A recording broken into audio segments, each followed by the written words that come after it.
perkampungan, penduduk nagari-nagari saudara.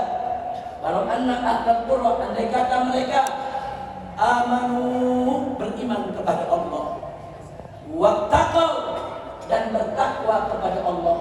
Apa Allah punya janji? La fatahna alaihim barakah. Niscaya pasti kami buka dan kami limpahkan untuk penduduk negeri, penduduk nagari, penduduk desa-desa tersebut barakah, aneka ragam keberkahan. Udah itu pakai bentuk jamak lagi, barakah, bukan sekedar barakah, saudara, barakah. Barakah yang mana? Minas sama'i wal ardh. Barakah yang Allah turunkan dari langit dan barakah yang Allah keluarkan dari bumi. Ini jaminan Allah, saudara. Innallaha la yukhliful mi'ad. Sesungguhnya Allah tidak pernah dan tidak akan pernah mengingkari janjinya. Saya mau tanya semua yang hadir di sini, percaya kepada Allah? Percaya dengan janji Allah? Yakin dengan Allah punya janji? Siapa yang maha menepati janji? Siapa yang maha mulia? Siapa yang maha agung? Takbir. Jadi ini yang janji Allah nih. Kalau penduduk nagari-nagari beriman bertakwa, itu keberkahan. Allah punya janji pasti benar, sudah. Berkah alamnya, berkah lautnya, berkah daratnya, berkah gunungnya, berkah danaunya, berkah ladangnya, berkah sawahnya, berkah masyarakatnya, berkah pendidikannya, berkah keamanannya, saudara, berkah kesehatannya, berkah politiknya, saudara. Semua Allah berkahi. Ini janji Allah. Kuncinya apa? Iman, takwa. Beriman, bertakwa, jangan bikin maksiat. Beriman, bertakwa, itu kuncinya. Enggak, Allah enggak akan kirimkan, saudara, bencana yang menghancurkan begitu hebat. Kalaupun ada ujian-ujian, saudara, yang sifatnya juga hebat, besar sedemikian rupa, mengerikan, saudara. Ada ujian-ujian untuk golongan-golongan yang memang dicintai oleh Allah Subhanahu. Sekarang bagian keduanya, tidak ada ayat yang sama, lanjutannya. Apa kata Allah? Walakin kadzabu. Akan tetapi banyak penduduk-penduduk nagari-nagari tersebut kadzabu, mendustakan ayat-ayat Allah, mendustakan hukum Allah, mendustakan aturan-aturan Allah. Mereka tidak beriman, mereka tidak bertakwa, mereka sering melakukan kemungkaran, kemaksiatan. Mereka rusak, saudara, mereka punya negeri dengan aneka ragam kemunkaran. Nah, kalau sudah begitu, apa kata Allah, saudara? Fa'akhadnahu bima kanu yaksibun. Maka niscaya kami siksa mereka, kami azab mereka, kami hukum mereka lantaran dari apa yang mereka lakukan. Na'udzubillah min dzalik. Jadi simpel, saudara, rumusnya. Penduduk negeri-negeri kalau beriman bertakwa, Allah berkahi. Kalau nggak beriman, nggak bertakwa, Allah kirim bencana, saudara. Simpel. Nah, jadi kita mau berkah atau mau bencana tergantung bagaimana perbuatan dan sikap kita sehari-hari terhadap hukum Allah Subhanahu wa ta'ala. Nah, ini yang saya maksud, ini sebab batin, saudara. Kalau orang yang nggak beriman, nggak percaya, apalagi orang-orang liberal, saudara, orang-orang zindik, nggak percaya. Apa mereka bilang? Apa hubungannya berzina dengan gunung meletus? Kan nggak ada hubungan. Apa hubungannya hendak minuman keras dengan banjir? Nggak ada hubungannya. Karena mereka terlalu mengandalkan logika, terlalu percaya kepada logika, dan tidak pernah menunjukkan logikanya kepada iman. Nah, maka itu tadi saya katakan, kalau sebab zahir kelihatan, orang kafir pun melihat, saudara. Sebab zahir, orang mukmin, orang kafir, saudara, munafik, semua melihat. Tapi kalau sebab batin, hanya orang beriman. Orang kafir, orang munafik, sebab-sebab tersebut, saudara. Maka itu yuk melalui istighatsah pada malam hari ini tingkatkan iman dan takwa kita kepada Allah Subhanahu wa ta'ala. Nah, baiklah ya.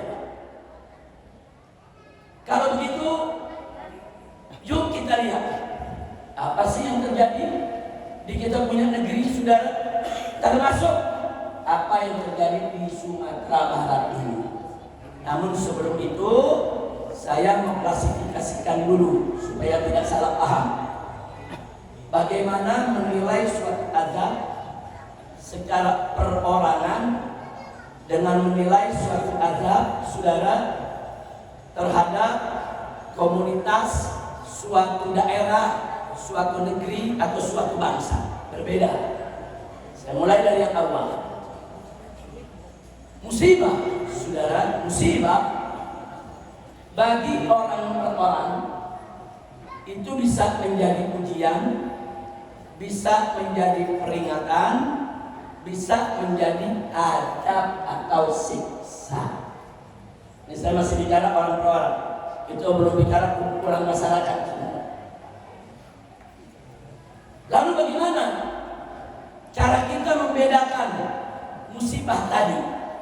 Mana yang ujian, mana yang peringatan, dan mana yang adab, saudara. Caranya mudah, simpel. Lihat saja kepada orang yang terkena musibah. Kalau yang terkena musibah golongan orang-orang mukmin taqi, orang yang betul-betul beriman bertakwa, seperti siapa? Seperti para nabi. Para nabi juga kena musibah, saudara. Seperti para aulia, para wali. Para wali juga terkena musibah, saudara. Seperti al-ulama us-salihun, ulama-ulama yang soleh, yang mengamalkan ilmunya, mereka juga terkena musibah, saudara. Nah, kalau kelompok orang-orang beriman bertakwa yang betul-betul baik kena musibah, maka dipastikan musibah tersebut adalah ujian, mihnatun atau imtihan, saudara. Kenapa mereka diuji? Liraf'i darajatihim indallah, untuk mengangkat derajat mereka di sisi Allah. Makanya lihat para nabi, saudara. Ya, para nabi itu, saudara, semuanya mulia, semuanya maksum. Tapi jangan lupa, satu dengan lainnya punya kedudukan yang berbeda-beda. Nah, dinilai dari mana? Bagaimana dasarnya ujian masing-masing? Satu dengan lainnya tidak sama. Sampai-sampai di antara para nabi dan rasul ada dijuluki ulul azmi, saudara. Nah, kemudian yang kedua, saudara, yang kedua, bagaimana ujian, bagaimana musibah tersebut menjadi peringatan. Lagi-lagi kita lihat orang yang kena musibah. Kalau yang terkena musibah, saudara, orang-orang muslim secara umum mereka baik, tapi kadang-kadang masih suka jatuh ke maksiat. Walaupun suka segera kembali bertobat, secara umum baik, tapi tidak seperti golongan yang pertama tadi, saudara. Dia muslim tapi bukan mukminun taqiyun, saudara. Nah, kalau kelompok ini terkena musibah, musibah itu adalah peringatan. Kita jadi, kenapa Allah berikan peringatan? Karena Allah masih sayang kepada mereka, masih banyak kebaikannya, saudara. Allah nggak hancurkan dulu. Allah kasih peringatan, saudara, supaya mereka insaf dan sadar. Nah, dengan mereka insaf dan sadar, kebaikan yang sudah bagus mereka tingkatkan, kejelekan yang masih mereka suka lakukan mereka stop, mereka tinggalkan, saudara. Nah, kalau golongan ini insaf dan sadar, memperbaiki diri, maka musibah tadi yang menjadi peringatan akan menghapus dosa-dosanya. Ini bukan kata saya, ya. Bukan kata saya, Pak. Nabi yang mengatakan, tak Sahih Bukhari dan Sahih Muslim. Apa kata Nabi saudara? Ma min musibatin, tidaklah suatu musibah tusibul muslimah, yaitu datang kepada seorang muslim, illa kecuali ghafarallahu biha min khataya, kecuali Allah ampuni kesalahan-kesalahannya lantaran daripada musibah yang didapatkannya. Sampai-sampai Nabi mengatakan hatta syauka yushakuha, bahkan kalaupun dia tertusuk sebuah duri kecil, tertusuk duri, saudara, sakitnya seperti digigit semut, saudara, sakit, menderita sedikit itu saja, Allah ampuni dosanya.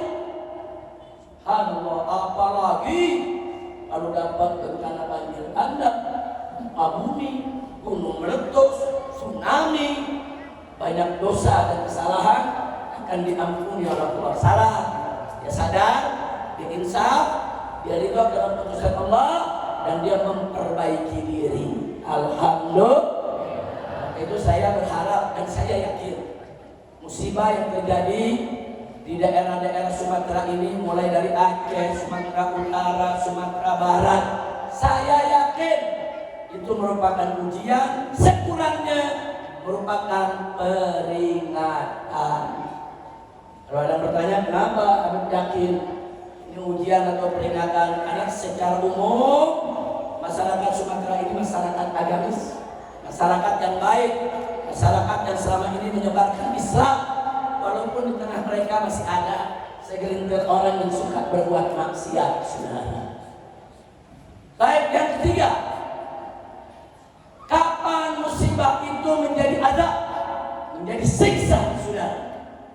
Kalau musibah tersebut menimpa orang-orang yang ingkar kepada Allah, orang-orang yang melawan Allah, orang-orang yang menentang hukum Allah, orang-orang yang tidak ada kebaikan dalam dirinya, saudara. Orang-orang yang setiap hari semua kewajiban dia tinggalkan, dia nggak sholat, dia nggak puasa, dia nggak melakukan semua perintah Allah. Bahkan saudara, sehari-harinya hanya diisi dengan maksiat.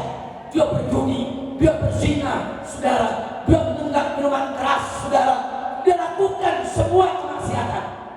Lo ma'asi. Kalau sudah begitu, dia dapat musibah. Musibah itu adalah adab yang dikedepankan di dunia, dan adab akhirat lebih pedih lagi sedang menanti. Na'udzubillah min dzalik. Jadi kira-kira saya sampaikan jelas tidak? Paham semua? Baik, saya tanya, kalau musibah menimpa para nabi, para rasul, apa namanya? Ujian. Kalau musibah menimpa orang Islam yang baik, tapi kadang-kadang masih suka berbuat salah, apa namanya? Peringatan. Kalau musibah menimpa orang-orang jahat, apa namanya?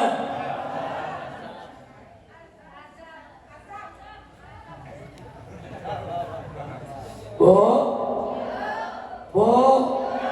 alhamdulillah, nggak apa-apa, lanjut bu ya. Udah malam nggak apa-apa. Alhamdulillah. Baik, saudara, saya mau kasih gambaran, saudara, gambaran yang lucu tapi bikin kesal. Mau tahu nggak? Mau tahu? Ada preman, tiap hari maksiat, sholat nggak pernah, saudara. Orang sini bilang apa preman? Sama. Hah?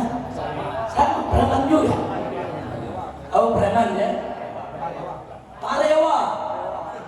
Bu tahu parewa bu? Tahu. Ya, Habib mesti belajar bahasa Minang ini, insya Allah. Baik saudara. Ada preman nggak pernah berbuat baik, nggak pernah sholat, nggak pernah puasa, kerjaannya maksiat setiap hari. Sekali waktu dia dapat musibah, saudara. Musibah kecelakaan atau musibah sakit keras, dibesuk oleh kawan-kawannya. Ditanya, bro, bagaimana kabarnya bro? Apa dijawab? Saya lagi diuji nih Bang Allah. Preman aku lagi diuji. Saudara, preman sholat enggak, ibadah enggak, saudara, banyak maksiat. Begitu dapat musibah, itu namanya apa? Kok diuji sudah. Namanya preman nggak tahu diri sudah. Nauzubillah min dzalik, saudara, supaya tahu para ulama saja, para nabi, para wali, para ulama yang soleh, kalau mereka dapat musibah dari Allah, nggak berani ngaku diuji, saudara. Saking takutnya kepada Allah, begitu mereka mendapatkan musibah, mereka langsung introspeksi diri. Ya Allah, aku punya kesalahan. Ya Allah, aku punya dosa apa? Ya Allah, ampuni aku ya Allah. Ya Allah, maafkan aku ya Allah. Ya Allah, jadikan musibah ini sebagai ujian untukku, sebagai peringatan. Jangan kau jadikan ini sebagai azab. Jadi para wali, para nabi, kalau dapat musibah nggak berani ngaku itu ujian. Preman ngaku diuji. Inna lillahi inna ilaihi raji'un. Kira-kira jelas gak? Sekarang kalau merupakan azab bagaimana? Kalau memang itu merupakan azab dan dia mati dalam azab tersebut, alhamdulillah, mati dalam keadaan su'ul khatimah. Tapi kalau itu merupakan azab, dia masih diberi kesempatan hidup oleh Allah, berarti Allah masih beri kesempatan kepada dia untuk bertaubat. Tubu ilallahi taubatan. Allah Maha Pengampun. Siapa aja hambanya yang datang kembali kepada Allah bertobat, pasti Allah terima taubatnya. Dengan syarat, taubat itu ada syarat-syaratnya, saudara. Pertama, menyesali akan perbuatannya. An-nadam, kata Nabi, an-nadamu taubah. Penyesalan itu adalah taubat. Yang kedua, beristighfar, mohon ampun kepada Allah atas dosa yang sudah dilakukan. Dan yang ketiga, berazam untuk tidak kembali melakukan dosa. Kalau tiga ini dipenuhi, siapapun punya dosa diampuni oleh Allah. Dosa setinggi gunung, dosa selebar lautan, sebanyak apapun, semuanya akan diampuni oleh Allah Subhanahu wa taala selama taubatan. Maka itu jangan pernah putus asa untuk bertobat kepada Allah. Jangan. Allah Rahman, Allah Rahim, Allah Afu, Allah Latif, Allah Wadud, Allah Maha Penyayang kepada hamba-hambanya, saudara. Nah, itu yang ingin kita garis bawahi. Baik, itu yang perorangan, saudara. Jadi kalau perorangan dan musibah, ya nilainya diri sendiri, nggak usah nilai orang lain. Nah, kita dapat musibah nih, apa sakit, apa kecelakaan, atau bencana, ini introspeksi diri. Oh, kenapa ya saya dapat begini? Ada apa ya? Saya selama ini baik, saya sholat gak pernah tinggal, saya gak pernah berbuat maksiat. Ya Allah, mudah-mudahan ini ujian untuk mengangkat derajatku. Introspeksi diri. Ada lagi yang introspeksi, kenapa ya? Saya kena bencana macam ini begitu beratnya. Oh, saya suka meninggalkan sholat, saya suka berbuat maksiat, walaupun banyak kebaikan yang saya lakukan. Ya Allah, ini peringatan dari Allah. Tubtu ilallah, aku taubat kembali kepada Allah. Ya Allah, maafkan dosa yang sudah aku lakukan. Aku berazam untuk memperbaikinya ke depannya. Jadikanlah ya Allah musibah ini untuk menghapus dosa dan kesalahanku. Gitu. Sehingga para mukmin itu kalau ada musibah seperti itu, saudara. Nah, jadi masing-masing introspeksi diri. Nah, termasuk yang premannya introspeksi diri. Loh, kenapa ya? Saya dapat musibah begini. Kok berat banget ini? Bencana. Oh, saya nggak pernah sholat, saya nggak pernah puasa, saya nggak pernah zakat, saya nggak pernah dengar kata orang tua, saya durhaka kepada orang tua. Oh, saya memegang minuman keras, saya berjudi, saya berzina, saya melakukan berbagai macam kemungkaran. Ya Allah, ini azab dari Allah. Ya Allah, untung Kau masih berikan aku kesempatan hidup. Ya Allah, tubtu ilaik, aku taubat kepada Engkau. Ya Allah, aku kembali ke depan, aku tidak akan lagi melakukan kemaksiatan dan kemungkaran. Nah, kalau begitu itu namanya introspeksi. Saudara, masing-masing jangan nilai orang lain. Dia dapat musibah itu karena bajingan itu, jangan. Dan nilai diri kita sendiri ya. Dengan demikian kita bisa memperbaiki diri, insya Allah. Nah, sekarang kita bicara sebagai pemerintah. komunitas. Nah, kalau sebagai komunitas itu ayat yang tadi saya baca di pertama. Walau anna ahlal qura amanu wattaqau. Kalau penduduk negeri-negeri beriman bertakwa, berkahi. Tapi kalau penduduk negeri-negeri tidak beriman, tidak bertakwa, Allah kirim azab, saudara. Nah, jadi saudara, kalau yang kita lihat di kita punya negeri terjadi bencana, memang ada penilaian umum. Di satu daerah terjadi bencana, di daerah tersebut bagaimana? Oh, lebih banyak maksiatnya dan tidak ada amar ma'ruf nahi munkarnya. Pantas kalau musibah datang, saudara. Walaupun secara perorangan pribadi tadi ada ujian, ada peringatan, ada adab, saudara.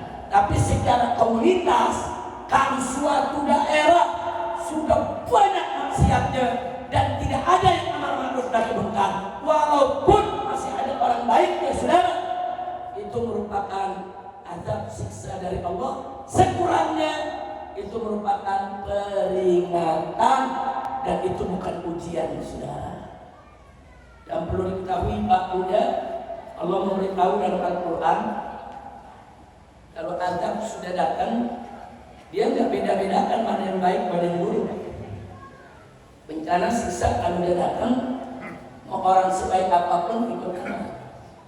Al-bala ya bala itu, bencana itu sifatnya umum. Mau yang lelaki, mau yang perempuan, mau yang dewasa, mau bayi yang tidak punya dosa, saudara, semua itu terkena. Makanya dalam Al-Quran Allah firmankan, Allah ingatkan, apa kata Allah? Ittaqu fitnatan la tusibanna alladziina zalamu minkum khassah wa'lamu annallaha syadidul iqab. Shadaqallahul azim. Allah katakan ittaqu fitnatan. Hei orang-orang yang beriman, takutlah kamu sekalian kepada fitnatan, kepada bencana besar. Bencana yang bagaimana, saudara? Bencana, saudara, yang dikatakan ittaqu fitnatan la tusibanna alladziina zalamu minkum khassah, yang dia tidak hanya menimpa orang-orang yang zalim saja.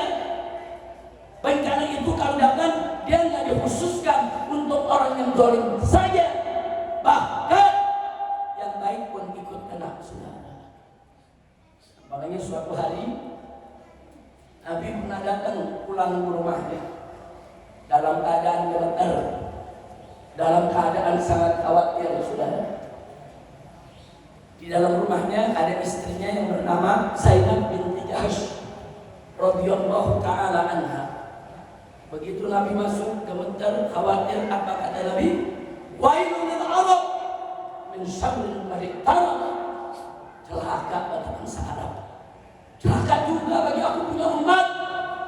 Dari apa? Min syarrin qad iqtarab, dari keburukan yang sudah semakin dekat. Kemudian Nabi cerita kepada istrinya, ini bendungan Ya'juj wa Ma'juj sudah mulai retak, mulai terbuka, mulai ada lubang. Satu saat akan pecah, terbuka, Ya'juj wa Ma'juj akan keluar untuk merusak kehidupan umat manusia. Terus Nabi cerita lagi kepada istrinya, kalau nanti itu di mana-mana banyak maksiat, banyak kemungkaran, saudara. Ada yang menarik, ditanya pada sang istri.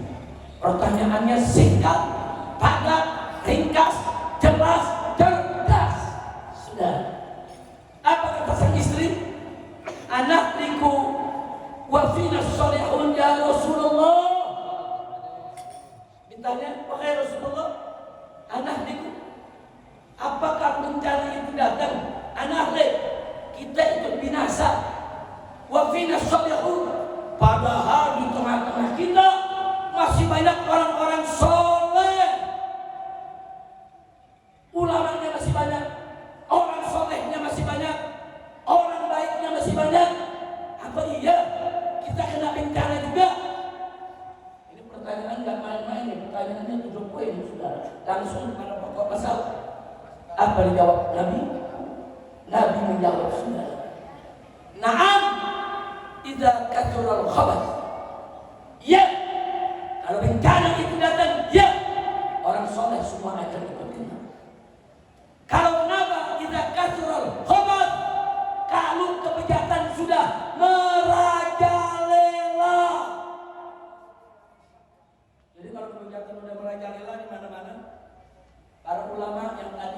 paku bumi.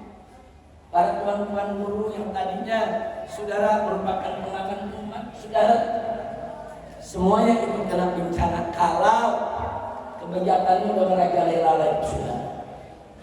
Itulah sebabnya dalam satu hadis Nabi memperingatkan, apa kata Nabi? Nabi bersumpah, "Walladzi nafsi biyadihi," demi zat yang jiwaku ada dalam kekuasaannya, la ta'murunna bil ma'rufi wa la tanhawunna 'anil munkar. Engkau serukan kepada kema'rufan dan engkau cegah itu yang namanya kemungkaran, atau la yusikanallahu an yab'atha 'alaikum iqaban minhu thumma tad'unahu fala yastajibu lakum. Kata Nabi, pilih satu di antara dua. Kau tegakkan itu amar ma'ruf nahi munkar, atau Allah akan kirim azab. Jadi kalau kau tidak menegakkan amar ma'ruf nahi munkar, Allah kirim azab. Mau pilih yang mana? Pilih amar ma'ruf nahi munkar atau pilih azab? Tentu kita wajib memilih amar ma'ruf nahi munkar, saudara. Lalu Nabi mengatakan, kalau azab saudara kan summa tad'unahu, kemudian kalian rame-rame minta kepada Allah, nangis-nangis, doa, minta diselamatkan. Apa kata Nabi? Fala yastajibu lakum. Allah, saudara, kata Nabi di sini, Allah tidak terima kalian punya doa. Allah, itu kondisi begitu, kondisi mengerikan, saudara. Nah, hadis serupa Nabi mengatakan, ta'muruna bil ma'ruf wa la tanhauna 'anil munkar. Engkau beramar ma'ruf nahi munkar, atau la yusallitumullah 'alaikum syirarakum thumma yad'u khiyarakum fala yastajibu lahum. Jadi hadis yang lain, saudara, kata Nabi, tegakkan itu amar ma'ruf nahi munkar, atau kalau kau tidak tegakkan amar ma'ruf nahi munkar, Allah akan kirim kepada kalian pemimpin-pemimpin yang jahat, pemimpin-pemimpin yang zalim, pemimpin-pemimpin yang rusak, sudah. Dan kalau sudah begitu, saudara, ayat khiyarakum, orang-orang baik di antara kalian, ulamanya saudara, orang solehnya, semua berdoa kepada Allah, minta keselamatan. Fala yustajabu lahum, enggak diterima oleh Allah. Makanya kalau di negara kita dapat pemimpin yang tidak baik, ya introspeksi diri kita juga, saudara. Ini jangan-jangan karena kita banyak maksiat, jauh dari hukum Allah, akhirnya Allah kirim kita pemimpin yang aneh-aneh.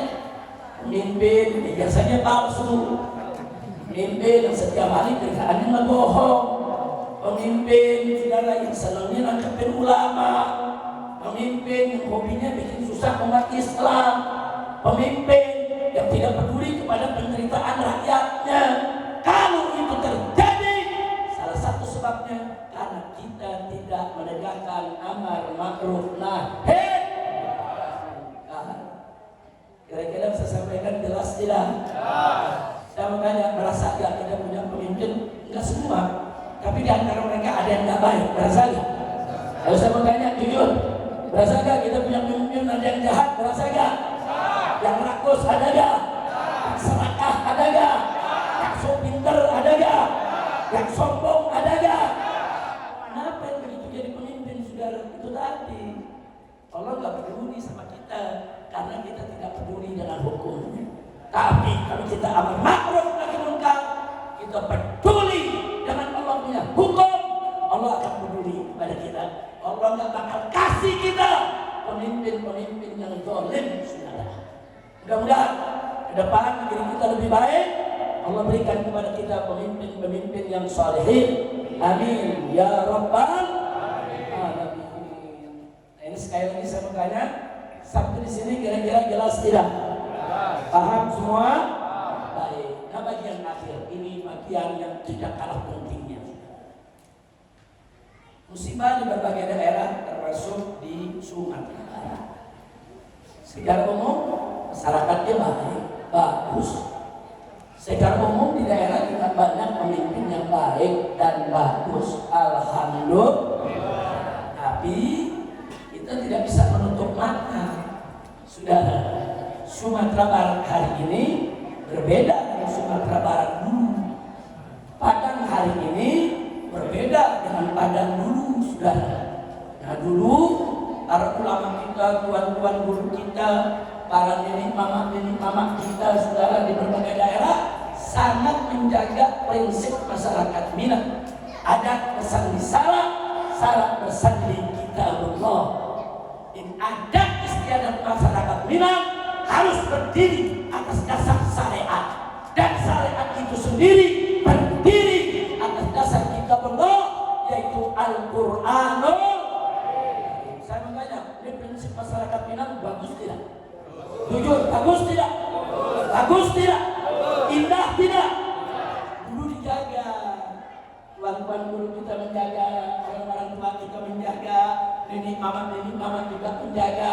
Ada coba-coba langgar, bukan hanya hukum negara, bahkan hukum adat pun ikut menyidangkan, betul? Tapi apa yang terjadi sekarang, saudara? Dulu di Sumatera Barat sulit didapatkan minuman keras. Sekarang dengan mudah minuman keras bisa didapat. Dulu di Sumatera Barat sulit orang dapat narkoba. Sekarang justru orang Sumatera Baratnya ikut kena narkoba. Dulu yang namanya masyarakat Sumatera Barat identik dengan kaum santri, kaum terpelajar, kaum terdidik, saudara. Tapi sekarang apa yang terjadi? Ada ribuan orang di Sumatera Barat yang ikut-ikutan LGBT, saudara. Fakta, saudara. Sampai-sampai saya dapat informasi dari sejumlah dokter yang ada di Sumatera Barat ini, saudara, mulai ada masyarakat di Sumatera Barat yang terkena penyakit AIDS, virus HIV, yang memang biasa menimpa orang-orang yang suka melakukan LGBT.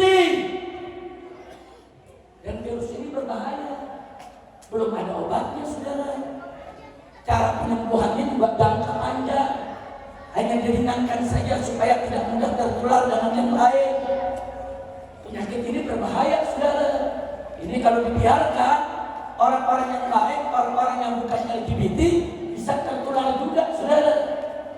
Nah, sementara di tengah masyarakat kita nggak tahu yang mana yang kena HIV, mana yang enggak.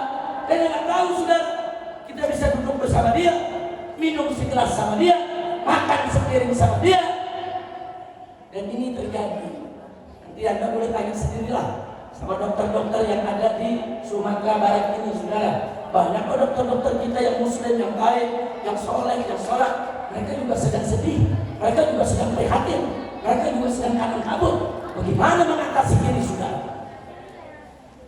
Sekarang saya mau tanya dulu di sini, tahu LGBT tidak? Tahu LGBT? Kalau kita sebut LGBT di ceramah saya sebut LGBT, masuk ke YouTube, besok di stop, saudara. Nggak bakal keluar, di banner, di take down. Kenapa? Karena YouTube mendukung LGBT.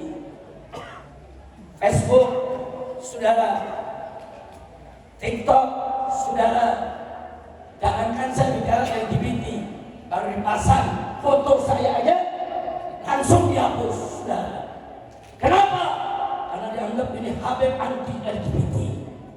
Facebook mendukung LGBT, saudara. TikTok mendukung LGBT, saudara. Dan LGBT itu menjadi program internasional dengan berdalih hak asasi manusia yang harus dihargai. Ada dana triliunan rupiah digelontorkan ke berbagai negara untuk membiarkan LGBT hidup di tengah masyarakat, saudara. Oh, ini bahaya, saudara. LGBT atau kalau bahasa Indonesianya LGBT itu singkatan. L, apa itu L? Lesbi. Apa itu lesbi? Lesbi itu kecenderungan seksual, saudara, dari seorang wanita kepada sesama jenis. Perempuan suka dengan perempuan.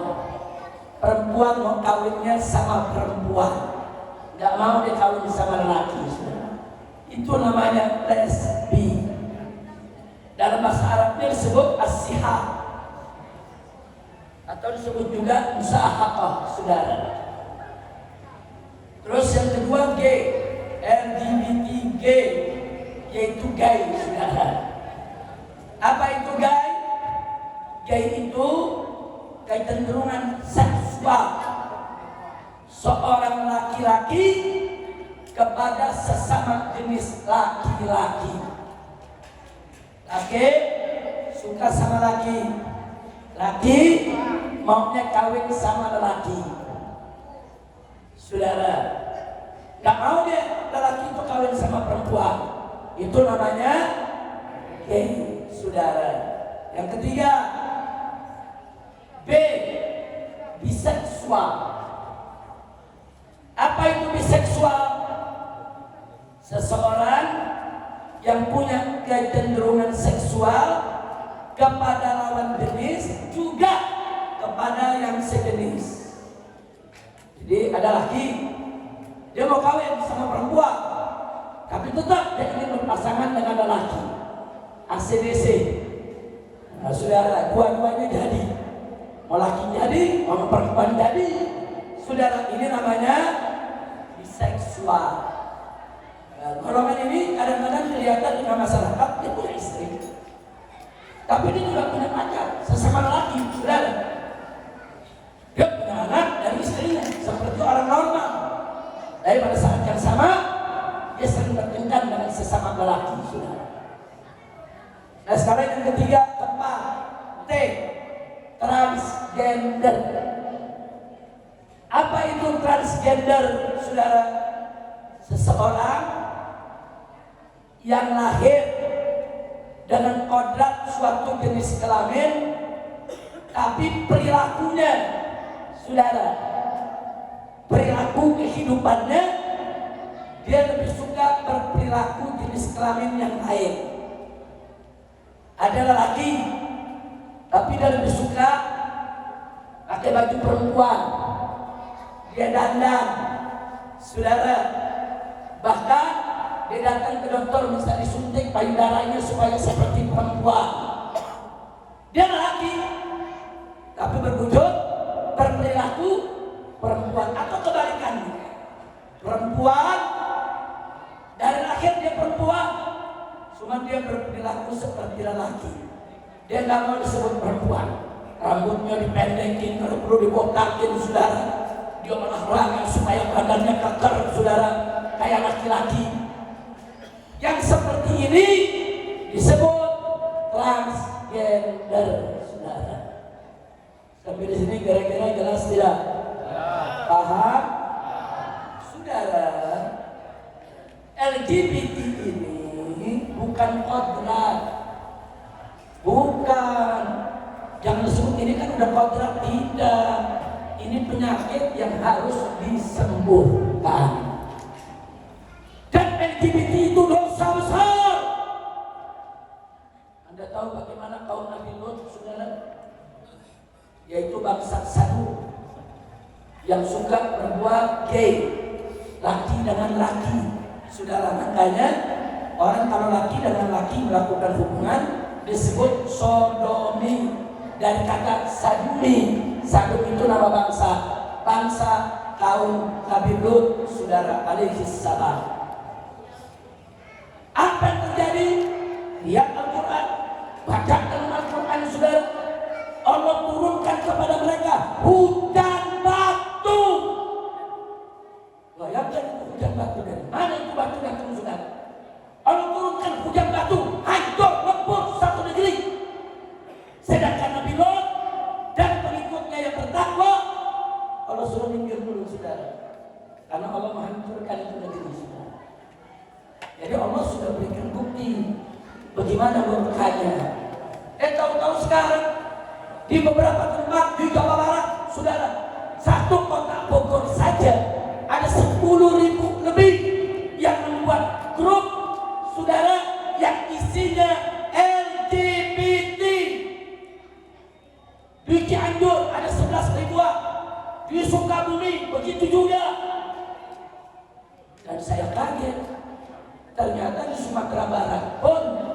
benar, saudara.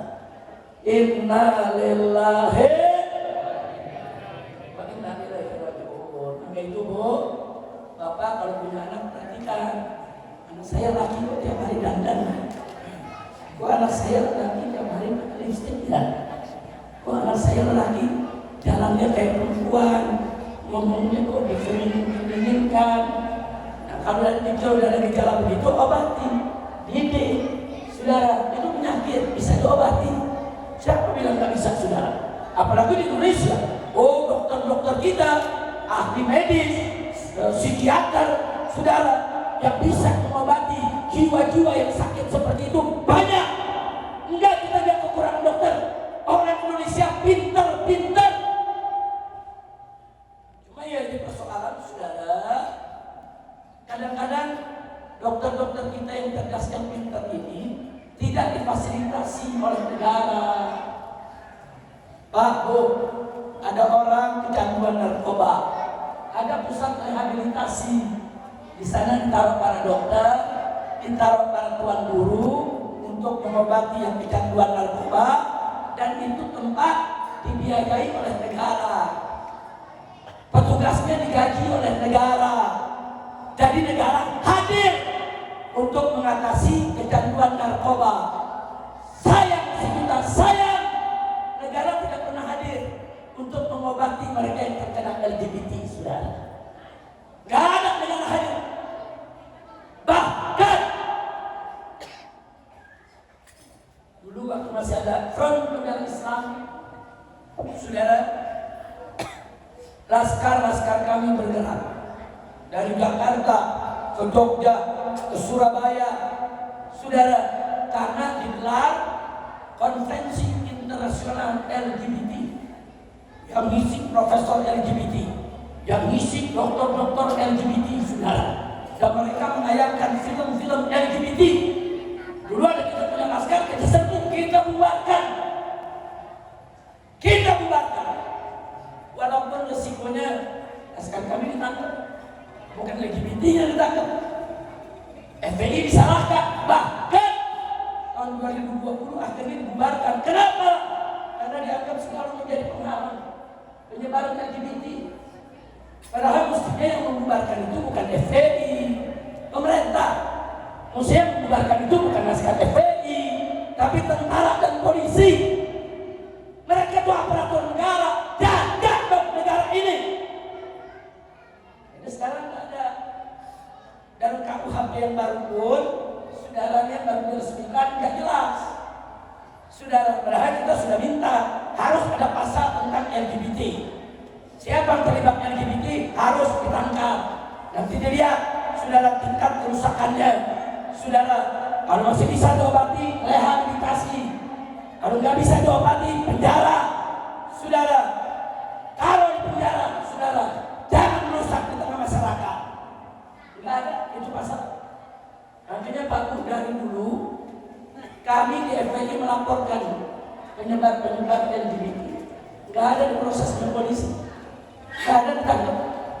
Yang kami laporkan ini bukan sekedar pelaku, tapi penyebar. Ada pelaku, ada korban. Ada orang bukan LGBT, lelaki, tapi diperkosa oleh laki-laki, saudara. Disodomi, dia jadi korban. Nah, kalau ini nggak buru-buru diobatin, bahaya. Dia stres, saudara. Bahkan besok dia dendam, dia bisa menjadi pelaku. Dan itu terjadi di mana-mana, saudara. Mestinya ini ada regulasinya, ada undang-undangnya, ada aturannya dong. Negara tidak pernah hadir sampai hari ini, saudara. Makanya saya sudah berwasiat mengarahkan kepada pengurus FPI yang baru, Front Persaudaraan Islam, tetap galakkan amar ma'ruf nahi munkar dan lawan penyebaran LGBT dimanapun.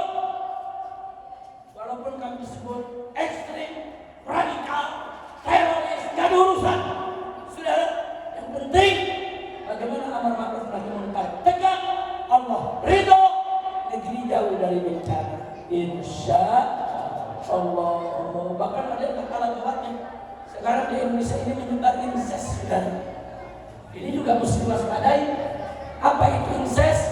Perkawinan saudara, kakak kawin Anak kawin sama keponakan saudara, bahkan bapak kawin sama anak.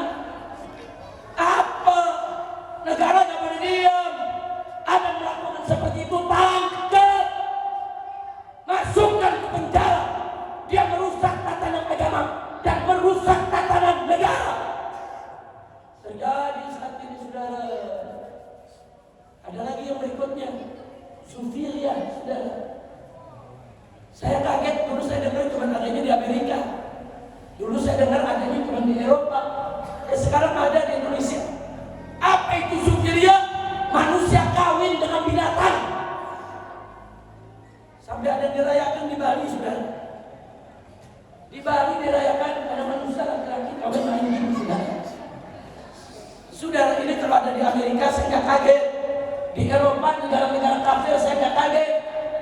Bahkan ada di Jawa Timur, di Jakarta saudara, diam-diam sembunyi-sembunyi mereka lakukan kawin dengan hewan. Setelah sekian lama mereka sebar fotonya, kurang ajar. Maka itu saya minta semua begini, nanti terus peduli. Makanya tolong apa yang ditinggalkan oleh orang-orang tua masyarakat Sumatera Barat, yang ditinggalkan dulu oleh guru-guru kita, tuan-tuan guru ini mama kita jaga. Ada bersandi salah, salah bersandi kita. Oh, kalau ini dijaga, nggak ada itu paling tinggi di Sumatera Barat saudara. Kalau ada bersandi salah, salah bersandi kita Allah, dijaga, diamalkan. Tidak ada maksiat di Sumatera Barat kecuali sembunyi-sembunyi orang melakukan saudara. Begitu yuk kita kembali. Jadi peninggalan orang-orang tua kita dulu luar biasa. Mudah-mudahan Sumatera Barat ke depan akan lebih bersih lagi, lebih aman, lebih tenang, lebih beriman, lebih bertakwa. Amin ya rabbal alamin. Sebagai penutup saudara, membahas terakhir untuk saudara, medan juang Islam itu ada 3. Pertama, dakwah. Kedua, hisbah, amar ma'ruf nahi munkar. Itu kalau bahasa fikihnya hisbah. Kalau kita buka kitab fikih ada tulisan hisbah, itu maksudnya artinya amar ma'ruf nahi munkar. Dan yang ketiga, jihad fisabilillah. Apa beda 3 medan juang ini? 1, dakwah harus lembut, harus ramah, harus santun, harus dengan suri tauladan, harus simpatik agar menarik. Itu namanya dakwah. Orang dikasih nasihat, dikasih sentuhan-sentuhan, diajak bertaubat, saudara, itu semua adalah dakwah.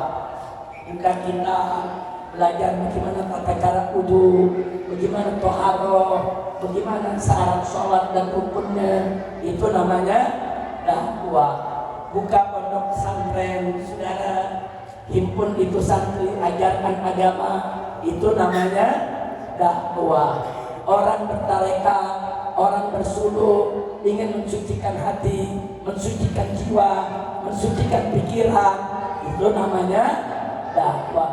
Dakwah wajib lembut saudara.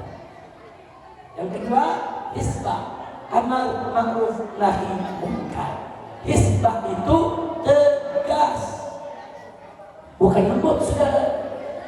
Kalau ada mengatakan, tapi Allah berfirman, ud'u ila sabili rabbika bil hikmah wal mau'izatil hasanah wajadilhum billati hi ahsan. Itu ayat dakwah, bukan ayat hisbah saudara. Jadi masing-masing ada caranya. Nah, kalau amar ma'ruf menyerukan kema'rufan, kalau nahi munkar mencegah kemungkaran. Saya kasih contoh. Seseorang mengatakan kepada umat, saudara, ayo kita sholat supaya kita diridhai Allah, supaya Allah sayang dengan kita.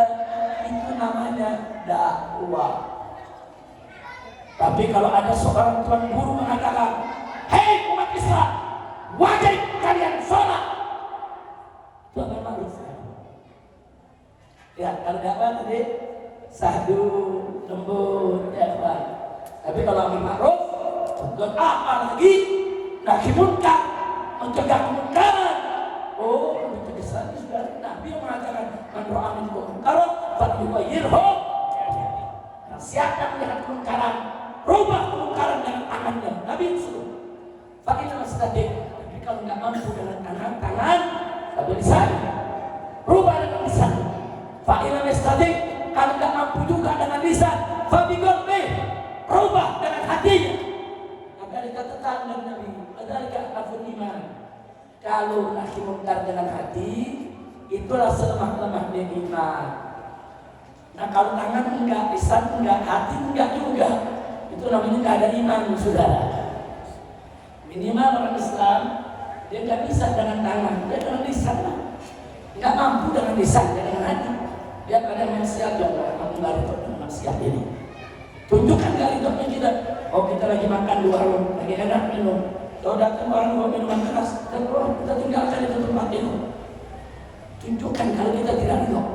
Jangan mau bersama orang yang berbuat maksiat, saudara. Itu namanya nahi munkar. Yang terakhir, jihad. Kalau jihad ini keras, saudara, dakwah lembut, hisbah amar ma'ruf nahi munkar tegas, jihad keras. Loh kenapa keras? Karena jihad itu perang fisabilillah. Yang namanya perang, ada nyawa melayang, ada darah tertumpah, ada harta benda yang musnah. Maka saya tanya, keras tidak? Keras tidak? Nggak ada jihad yang nggak keras. Kalau perang nggak keras, itu cuma kitik-kitikan. Sudah nggak ada yang namanya perang keras. Nah kalau kita sudah tahu begitu, saudara perlu kita camkan.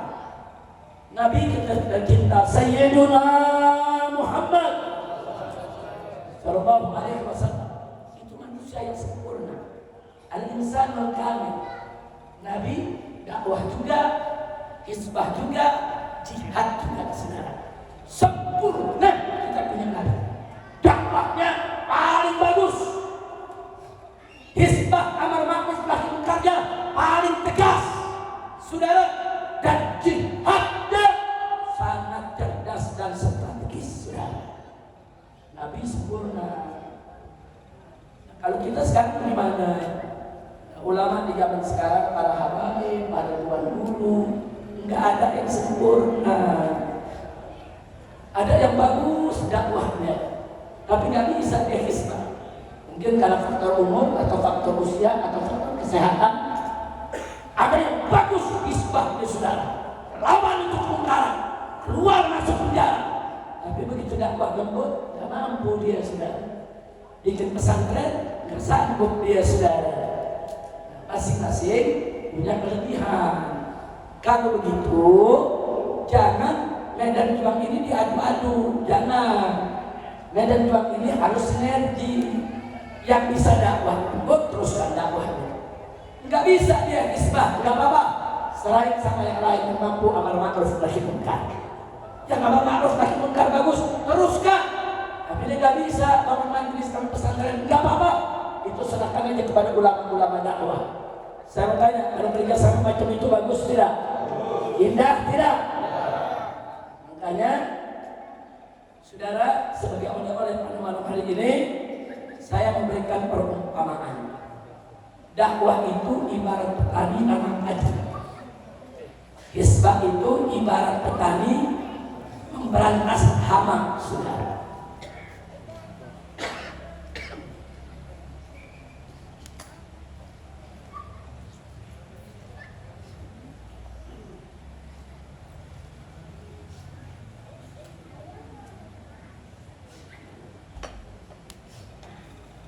Dakwah yang lembut sama dengan petani nanam padi. Hisbah amar ma'ruf nahi munkar yang tegas sama juga memberantas hama. Nah, Bapak Ibu yang saya sayangi, kalau di Indonesia semua petani sibuk nanam padi, tapi tidak ada yang memberantas hama. Saya mau tanya, kira-kira panennya berhasil atau gagal? Rusak tidak panennya? Rusak. Semua petani tahu itu saudara. Atau sebaliknya, kalau semua petani di Indonesia sepakat rame-rame berantas hama, saudara, hama warnanya, hama tikusnya, semua diberantas. Rame-rame berantas hama, tapi padinya nggak ditanam-tanam. Saya mau tanya, nanti panen apa? Panen tikus. Coba lihat sudah, bisa. Petani itu mesti dua-duanya dikerjain. Nanam padi, berantas hama. Tapi tidak semua petani mampu. Ada petani bagus, nyangkulnya bagus, tentang benihnya bagus, nyiramnya bagus, pengairannya bagus, tapi dia tidak mampu bunuh hama. Kalau kabut dia bingung, saudara, kesian, dia tidak mampu, saudara. Nah, kalau ini yang terjadi, gak usah khawatir, minta bantuan petani lain, kerjasama untuk memberantas hama. Jangan dia kerjasama, saudara, insya Allah padinya tumbuh, hamanya hilang, panennya berhasil. Betul? Betul? Begitulah dakwah dan hizbah. Ada ulama hanya mampu dakwah saya, silakan. Sudah, tapi kalau semua ulama hanya dakwah saja, tidak ada yang nahi munkar, bahaya, saudara. Loh, kenapa bahaya? Seperti yang tadi kita cerita, pesantren banyak, majelis taklim banyak, yang dakwah banyak, yang amar ma'ruf nahi munkar nggak ada. Akhirnya narkoba mereka rela, LGBT mereka rela, saudara, minuman keras mereka rela. Allah murka tidak? Murka. Bencana datang tidak? Datang. Jadi hasil dakwahnya itu gimana? Gak bisa, mesti kerjasama, saudara. Begitu juga kalau ada orang hanya nahi munkar saja, katakan di Indonesia semua ulama, udah kita nahi munkar aja, gak ada dakwah, semua nahi munkar, saudara. Akibatnya ya narkoba hilang, LGBT hilang, saudara, perjudian hilang. Tapi begitu mau sholat nggak ada ngerti ilmu wudhunya, nggak ada tahu rukun sholatnya. Mau baca Quran nggak ada bisa baca, saudara. Sibuk dengan nahi munkar, nggak ada dakwah, nggak ada ngajarin umat. Bahaya tidak? Jadi dakwah dan hizbah harus sinergi. Jadi ulama yang dakwah lembut, teruskan. Umat Islam yang hizbah tegas, teruskan. Dan jangan masing-masing sok benar sendiri.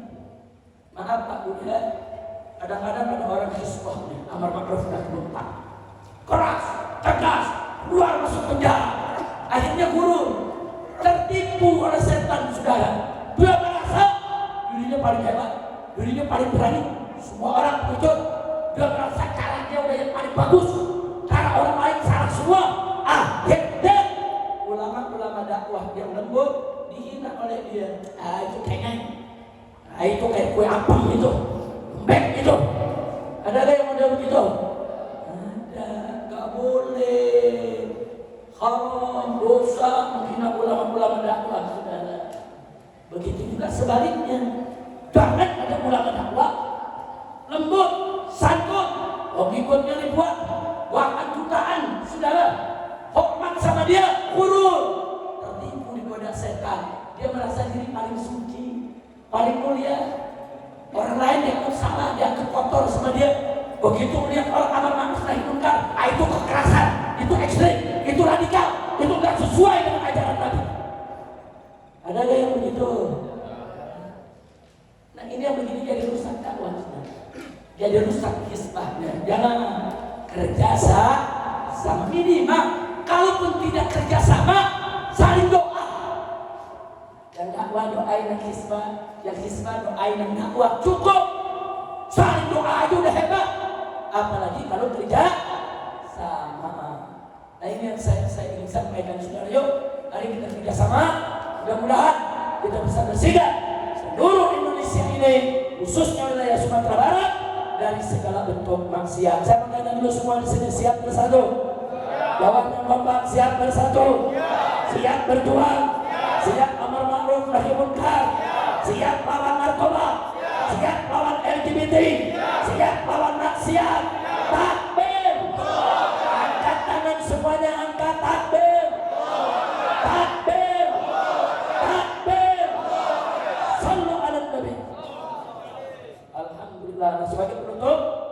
mari sama-sama kita dengarkan nasyid qasidah saudara tentang medan juang Islam.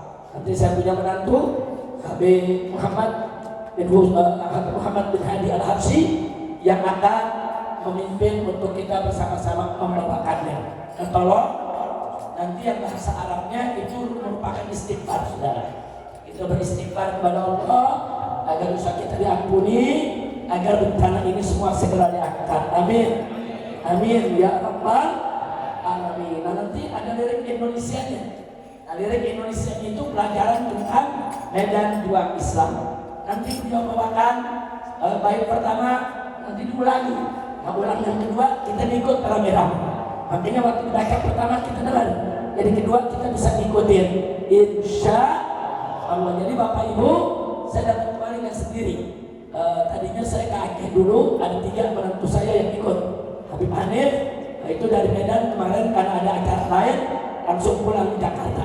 Nah, hari ini ada Habib Muhammad bin Hussein. Ini Ketua Umum Front Persaudaraan Islam tingkat pusat. Beliau adalah keponakan saya yang kedua. Ini juga Habib Muhammad bin Hadi Al-Habsyi.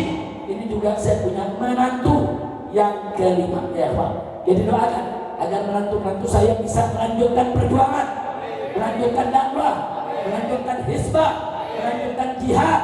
Amin ya rabbal alamin. Silakan Habib Muhammad bin Hadi.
mestilah cerdas dan lugas. Jihad medannya berani dan keras, berkorban hingga terakhir nafas. Jihad medannya berani dan keras, berkorban hingga berakhir nafas. Astagfirullah semua. Rabbi ya syakur. Astagfirullah. Rabbi ya sabur. Astagfirullah. Rabbi ya syakur. Astagfirullah. Rabbi ya sabur. Astagfirullah. Rabbi ya sabur. Astagfirullah min kulli ghurur. Astagfirullah. Rabbi ya sabur. Astagfirullah min kulli ghurur. Setiap medan wajib diisi oleh yang pantas dan memang ahli. Setiap medan wajib diisi oleh yang pantas dan memang ahli. Semua medan wajib sinergi, jangan merasa benar sendiri. Semua medan wajib sinergi, jangan merasa benar sendiri.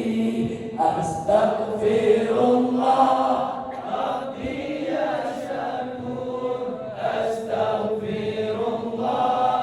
Rabbi ya sabur. Astagfirullah. Rabbi ya syakur. Astagfirullah. Rabbi ya sabur. Astagfirullah.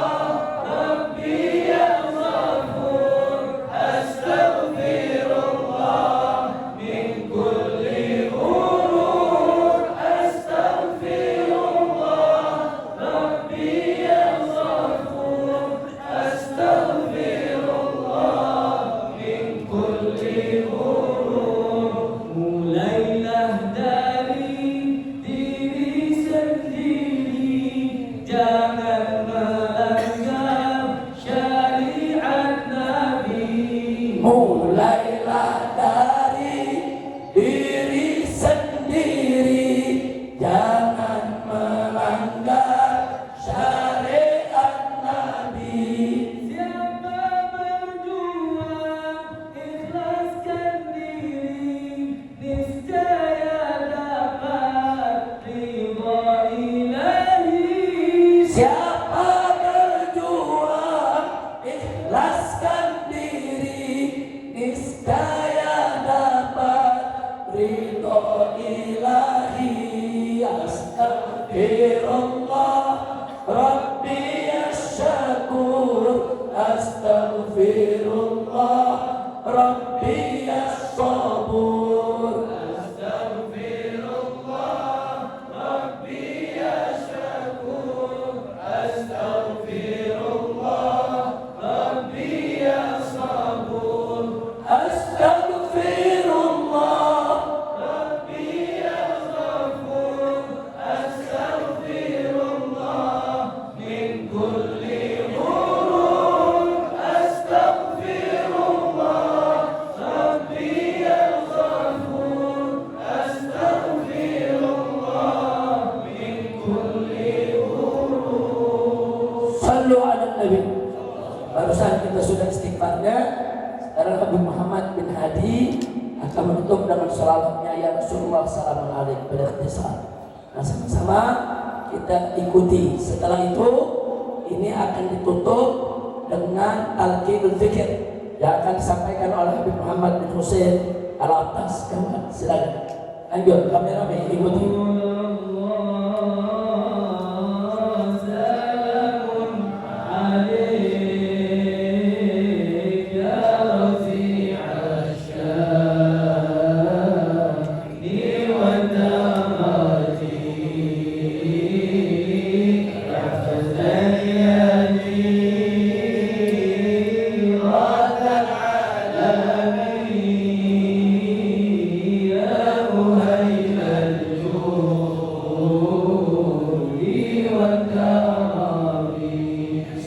Semua ya Rasulullah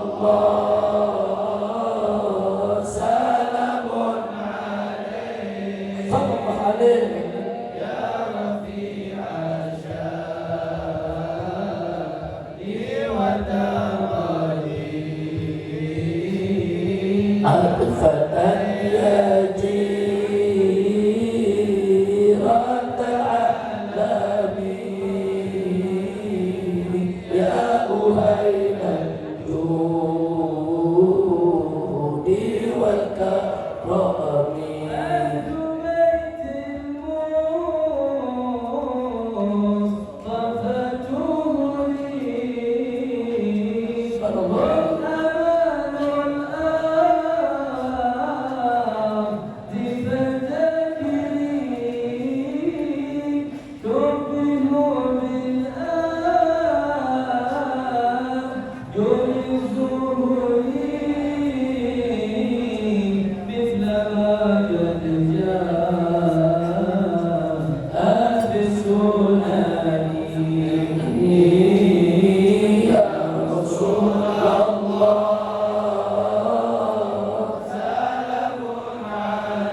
sallallahu alaihi ya rafi'a sya'ni wa tamadi al-fadayati ratal alami ya ubayl al-judi wa tamadi. Angkat tangan semua.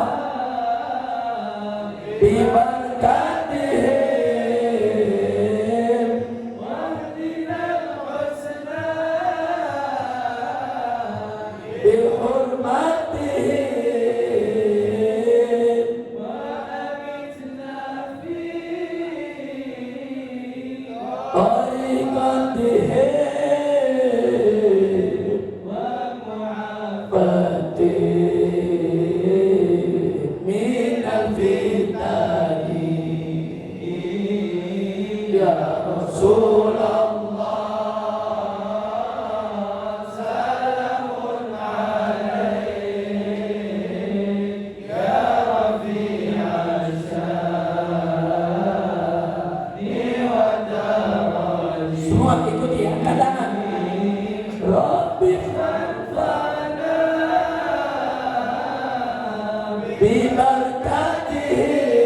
bibarakatihim wahdinal husna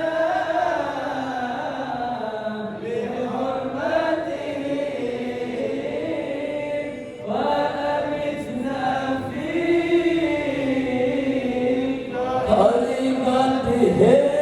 tariqatihim wa mu'afatihim minal fitani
fikani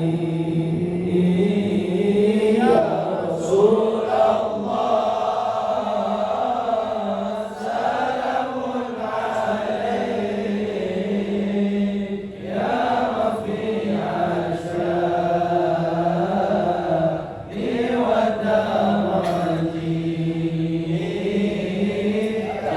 daraji.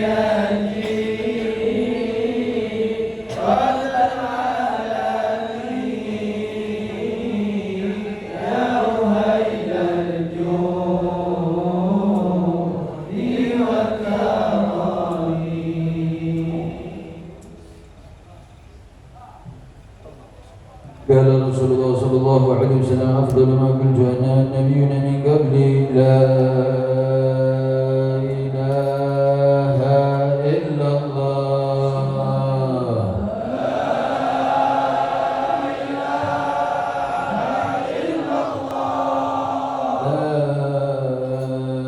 إله إلا الله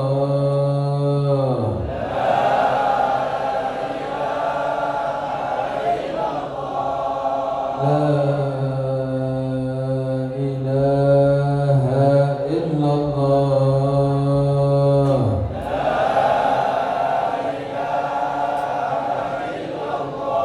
محمد رسول الله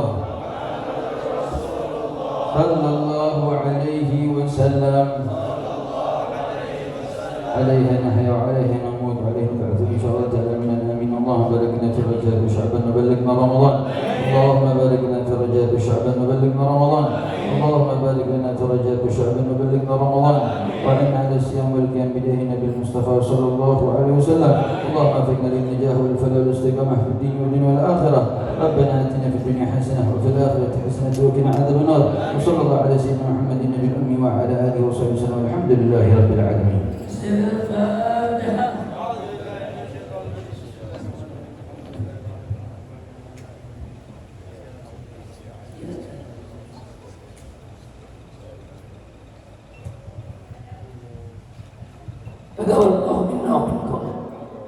Baiklah ya kawan, sekian yang bisa saya sampaikan. Akhirnya sekali lagi saya sampaikan terima kasih pertama kepada segenap pengurus daripada Masjid Raya Pau, berikut bantuan guru semua.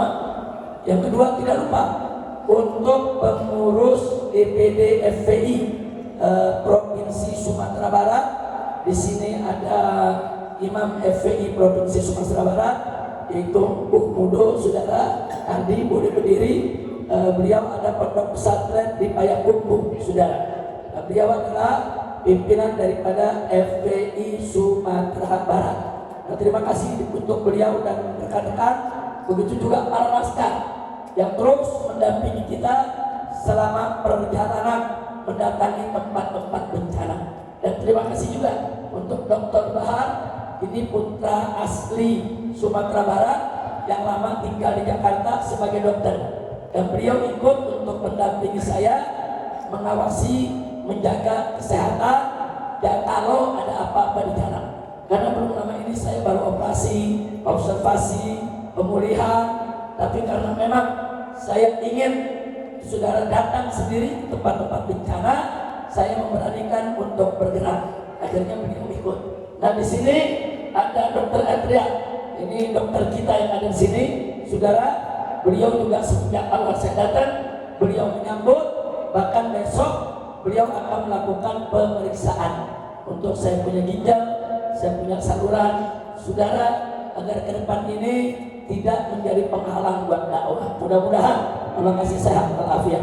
Jadi terima kasih Dr. Bahar, terima kasih Dr. Adria, dan terima kasih semua pihak yang tidak saya sebutkan satu persatu namanya, tapi tidak mengurangi rasa cinta dan sayang kami. Datang bersama saya Ketua Umum FPI, Sekkum FPI, dan Bendahara Umum FPI, saudara. Jadi 3 pimpinan inti daripada FPI di pusat semua ikut. Dan perlu diketahui, FPI sekarang pengurus di pusat muda-muda. Ini dari generasi milenial, saudara. Nah, dulu FPI dibubarkan, jam 4 sore dibubarkan Front Pembela Islam, jam 5 sore kita dirikan lagi FPI yang baru, Front Persaudaraan Islam. singkatannya sama FPI, yang ngurus dia juga, cuman ganti posisi sama yang muda. Alhamdulillah. Jadi ada menarik, Pak Menteri ditanya Menko Polhukam ketika itu, Pak, ini kemarin FPI dibubarin, kok sekarang muncul lagi FPI baru? Apa jawaban Pak Menteri? Ya selama namanya bukan Front Pembela Islam nggak apa-apa. Alhamdulillah. Itulah perjuangan. Jadi kalau kita punya mobil Mercy mogok nggak bisa kepake, ganti sama Alphard mogok nggak bisa ganti lagi sama mobil lain. Organisasi itu hanya kendaraan untuk berdakwah. Jangan organisasi dijadikan tujuan perjuangan. Tujuan kita dari ridha Allah. Itu saja. Terima kasih. Mohon maaf atas segala itu kekurangan, kekhilafan, kesalahannya. Terima kasih atas segala perhatian. Adanya Allah wa iyyakum ila siratal mustaqim. Wassalamualaikum warahmatullahi wabarakatuh. Orang ini mohon maklumi. Ya, ingat, soalnya